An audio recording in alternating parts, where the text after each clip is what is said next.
आज Doubtnut app download करें। Doubtnut पर अपने सभी गणित, रसायन विज्ञान, भौतिक विज्ञान और जीव विज्ञान के डाउट्स का करो सफाया। बस प्रश्न की फोटो खींचो, एक ही प्रश्न को क्रॉप करो और तुरंत वीडियो सोल्यूशन पाओ। अभी डाउनलोड करें। ये प्रश्न हमें दिया हुआ है कि द्रव चालित प्रेस के दो पिस्टनों के व्यास क्रमशः में 30 सेंटीमीटर और 6 सेंटीमीटर दिए हुए हैं। मतलब दो पिस्टन, एक बड़ा पिस्टन होगा, एक छोटा पिस्टन होगा द्रव चालित प्रेस में, ये दिया हुआ है हमें। अब यदि छोटे पिस्टन पर 50 किलोग्राम का भार रख दिया जाता है, बोल रहा है, तो बड़े पिस्टन पर आरोपित बल का मान इस तरह से कितना होगा, ये हमसे पूछा जा रहा है प्रश्न में। और इसके अलावा छोटे पिस्टन के स्ट्रोक का मान 4 सेंटीमीटर दिया हुआ है, तो हमें 10 स्ट्रोकों के बाद बड़ा पिस्टन कितनी दूरी तय करेगा, ये भी प्रश्न में पूछा जा रहा है। तो देखिए, इसके लिए हम क्या करते हैं, द्रव चालित यहाँ पर प्रेस के लिए उसके आरे को पहले हम समझ लेते हैं। देखिए, जैसा द्रव चालित प्रेस है, उसके लिए उसके आरे को हमने बनाया। तो हमारे पास छोटा पिस्टन है तो हमने उसे ए के रूप में व्यक्त किया, और बड़ा पिस्टन है उसे बी के रूप में व्यक्त किया। प्रश्न बोला जा रहा है व्यास क्रमशः हमें दिए हुए हैं, तो हम इनके व्यास को क्या क्या देखिए, छोटे पिस्टन के लिए अगर हम देखें तो उसे डी ए के रूप में व्यक्त किया जाएगा। उसके व्यास को दिया कितना है, वो दिया है हमें 6 सेंटीमीटर। क्या लिखे हैं हम इसे हम लिख लेते हैं यहाँ पर 0.06 मीटर के रूप में। ठीक है, इतना हमें डी का मान पता चला। तो डी का मान पता चल गया है, और इस तरह से अगर हम बड़े पिस्टन के लिए उसके व्यास को देखें तो वो डी बी के रूप में प्रस्तुत होगा। उसका मान कितना, उसका मान यहाँ पर दिया है 30 सेंटीमीटर के रूप में। तो सेंटीमीटर से हमें मीटर में लेना है, तो हम इसे क्या लिखें 0.3, ये किस में होगा, मीटर पर। तो ये हमारे पास किसका मान है, डी बी का मान हो गया। ठीक है, अब छोटे पिस्टन पर 50 किलोग्राम का भार रखा जाता है, ये बोला जा रहा है। तो देखिए, छोटा पिस्टन है, हम यहाँ पर एक काम करते हैं, 50 किलोग्राम का मान लीजिए हमने भार यहाँ पर रख दिया, तो क्या होगा, देखिए भार है तो 50 किलोग्राम का भार अगर हम देखें तो एफ ए के रूप में हम प्रस्तुत करेंगे। हालांकि हमें द्रव्यमान दिया हुआ है वो एम ए गुणा जी के रूप में होगा। ठीक है, इतना हमें समझ में आता है। तो देखिए, एक नियत क्षेत्रफल के हिस्से पर हमने कुछ भार रख दिया है, तो एक तरह से जो स्थान होगा उस पर क्या लगेगा, उस स्थान पर दाब।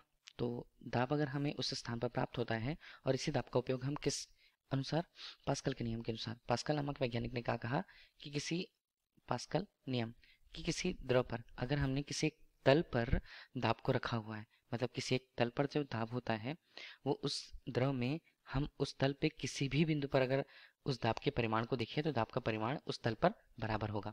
इस तरह से अगर ये तल हमें प्राप्त होता है जहाँ पर हमने दाब लगाया है, तो यही दाब हमें कहाँ प्राप्त होगा, इतना ही दाब का परिमाण हमें इस स्थान पर, मतलब उसी तल पर किसी अन्य बिंदु पर भी उतना ही दाब हमें मिलता है। ठीक है, इसी दाब का उपयोग कौन करता है, बड़ा पिस्टन करेगा। बड़े पिस्टन को इतना ही दाब अगर प्राप्त होता है तो उसके संगत क्या करता है, जितना द्रव्यमान छोटे पिस्टन पर यहाँ पर डाला गया था या रखा गया था, उससे कई गुना द्रव्यमान वो वहां से उठा सकता है। ठीक है, तो ये किस तरह से होगा, दाब के बराबर होने के कारण। तो हमें पहला क्या चाहिए होता है, 50 किलोग्राम का भार रख दिया जाता है, तो बड़े पिस्टन पर आरोपित बल का मान कितना होगा। देखिए, सबसे पहले तो छोटे पिस्टन पर हमने एक बल लगाया था एफ ए के रूप में, एक निश्चित द्रव्यमान के द्वारा।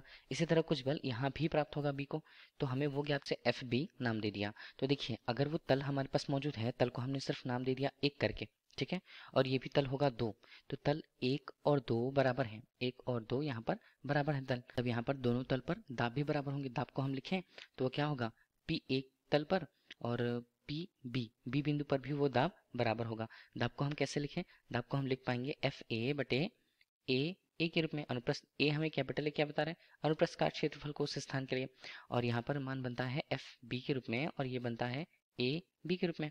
ठीक है, अनुप्रस्थ काट क्षेत्रफल कैपिटल ए से प्रस्तुत होता है। एफ ए को हम क्या लिख सकते हैं, एम ए गुणा जी के रूप में। ठीक है, और यहाँ पर ए की बात करें तो वो होता है पाई बटे 4, और डी ए का क्या होगा, डी ए का होगा यहाँ पर वर्ग, ये हमने ले लिया। इसी तरह यहाँ पर बनता है स्मॉल एम बी, ये बनता है स्मॉल जी के रूप में, और यहाँ पर मान बनेगा पाई बाई 4 गुणा डी बी, ये बनता है स्क्वायर के रूप में। पाई बाई फोर कटेगा, जी और जी के मान यहाँ पर कट जाएंगे। ठीक है, तो हमें क्या मिलेगा, तो हम यहाँ पर देखें तो यहाँ पर मान बनता है एम ए बटे, हम इसके मान को देखें तो डी ए स्क्वायर के रूप में, और यहाँ पर मान बनता है एम बी। तो एम बी को भार के रूप में ही हम देखेंगे, और हमें यहाँ पर डी बी का मान सब रखना होगा। ठीक है, तो एम बी का मान चाहिए हमें, हम क्या करें, बाकी के मानों को ले लिया। तो डी एम ए का मान हमारे पास कितना कितना भार लगाया गया था, 50 किलोग्राम का भार लगा। डीबी की बात करें तो बड़े पिस्टन के लिए उसका व्यास होता है वो कितना दिया है, 0.3, और ये क्या होगा, ये होगा स्क्वायर के रूप में। और हम नीचे कुछ मान को देखें तो वो क्या होगा, 0 यहाँ पर 0.6 के रूप में, और इसका भी हम कर देंगे स्क्वायर। ठीक है, तो 6 सेंटीमीटर और 3 30 सेंटीमीटर के रूप में हमें मान मिले कुछ, तो हमारे पास MB का मान अगर होता है तो वो कितना आएगा, यहाँ पर बनता है 50, मान यहाँ पर बनेगा 0.09 के रूप में, और हम नीचे लिखें तो ये हमारे पास बनता है 0.0036 के रूप में। ठीक है, 9 हम यहाँ पर ले, एक MB का मान हमारे पास आता है 1250। ये किस में होगा, ये होगा किलोग्राम पे, क्योंकि हमें जो द्रव्यमान दिया हुआ था भार के रूप में वो भी कितना था, किलोग्राम पे ही था। तो हमें इस तरह इसके मान मिले। क्वेश्चन के पहले हिस्से का हमें आंसर मिल गया है। ठीक है, वो कितना है, बड़े पिस्टन द्वारा अर्पित बल का मान कितना होगा, तो बल का मान 1250 किलोग्राम के रूप में हमने बताया है। ठीक है, अब बोला जा रहा है यदि छोटे पिस्टन का स्ट्रोक 4 सेंटीमीटर हो तो 10 स्ट्रोकों के बाद बड़ा पिस्टन कितनी दूरी तय करेगा। स्ट्रोक का मतलब यहाँ पर क्या बताया जा रहा है, अगर देखिए छोटा पिस्टन भार की वजह से जितना नीचे जाता है तो उसके द्वारा नीचे, अगर हमने कहा कि ऊर्ध्वाधर विस्थापन अगर हम कहें तो वो दूरी स्ट्रोक के रूप में बताई जा रही है। ठीक है, तो छोटे पिस्टन के लिए इसका मान कितना दिया हुआ है, 4 सेंटीमीटर। तो बड़े पिस्टन के लिए 10 स्ट्रोकों के बाद कितना होगा ये पूछा जा रहा है हमसे। तो हम इसे क्या लिखें, अगर हम इसे लिखें तो दूसरा पार्ट जो होगा हमारे पास उसमें हम क्या कह सकते हैं, अगर अनुप्रस्थ काट क्षेत्रफल और स्ट्रोक को हम एक तरह से गुणा कर दें तो वो क्या बताएगा, इस तरह इससे हमें ये पता चलेगा कि जो छोटे पिस्टन के द्वारा उस स्ट्रोक में जितना दाब, जितने द्रव पर लगाया गया था उसका परिमाण, और उतना ही परिमाण किसे प्राप्त होने वाला, उतना परिमाण प्राप्त होने वाला है बड़े पिस्टन को। तो हम उसे किस तरह से देखें, अगर हमने अनुप्रस्थ काट क्षेत्रफल छोटे पिस्टन के लिए देखा है और उसके साथ स्ट्रोकों की संख्या को गुणा कर दें तो क्या होगा इसका मान, देखिए अगर छोटे पिस्टन के लिए उसके हम क्षेत्रफल को देखें तो π/4, इसका छोटे पिस्टन के लिए उसका व्यास, उसका मान कितना है 0.06 के रूप में, इसका होगा यहाँ पर वर्ग।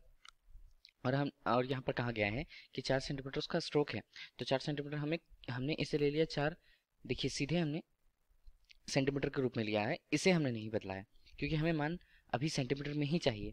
और अगर हम इसके लिए देखें तो π/4 यहाँ पर मान होगा, यहाँ पर मान होता है बड़े पिस्टन के लिए 30 सेंटीमीटर, तो 30 का 0.30 का वर्ग किया हमने, और यहाँ पर मान कितना, इसे हम x सेंटीमीटर लिख लेते हैं। ठीक है, ये x सेंटीमीटर हमें बड़े पिस्टन के लिए बड़े पिस्टन द्वारा तय की गई दूरी के मान को बताएगा। ठीक है, तो अब हमें कौन कौन से मान यहाँ पर हैं जो हम काट सकते हैं, π/4 यहाँ पर हमने काटा, यहाँ पर मान बनता है 0.0036 के रूप में, गुणा हमने किया 4, ये है सेंटीमीटर में, और हम नीचे इसके मान को देखें तो हमारे पास 0.30 को 0.09 हमने ले लिया, और ये हमारे पास बनता है x किसमें, सेंटीमीटर के रूप में। ठीक है, ये हमारे पास हुआ। तो x का मान अगर हम देखें तो वो हमारे पास कितना आता है हल करने के बाद, इसका मान आता है 0.16 सेंटीमीटर के रूप में। इसका मतलब है कि 10 स्ट्रोकों के बाद बड़े पिस्टन द्वारा तय की गई कुल दूरी का मान 0.16 वो सेंटीमीटर में उसका मान यहाँ पर होगा। तो इस तरह से हमें दोनों के मान प्राप्त हुए जो हमें पूछे गए थे प्रश्न में। पहले तो जो द्रव्यमान था उसका मान हमें ज्ञात हुआ जो बड़ा पिस्टन उस द्रव चालित इस मशीन में उठा सकता है, हाँ, और इस तरह उसके 10 स्ट्रोकों द्वारा चली गई दूरी का मान 0.16 सेंटीमीटर प्राप्त हुआ। यही प्रश्न का उत्तर होगा। धन्यवाद। कक्षा 6 से 12वीं से लेकर नीट, IIT, JEE वो एडवांस के लेवल तक 1 करोड़ से ज्यादा छात्रों का भरोसा। आज ही डाउनलोड करें डाउटनेट ऐप या व्हाट्सएप करें अपने सारे डाउट्स 8400 400 400 पर।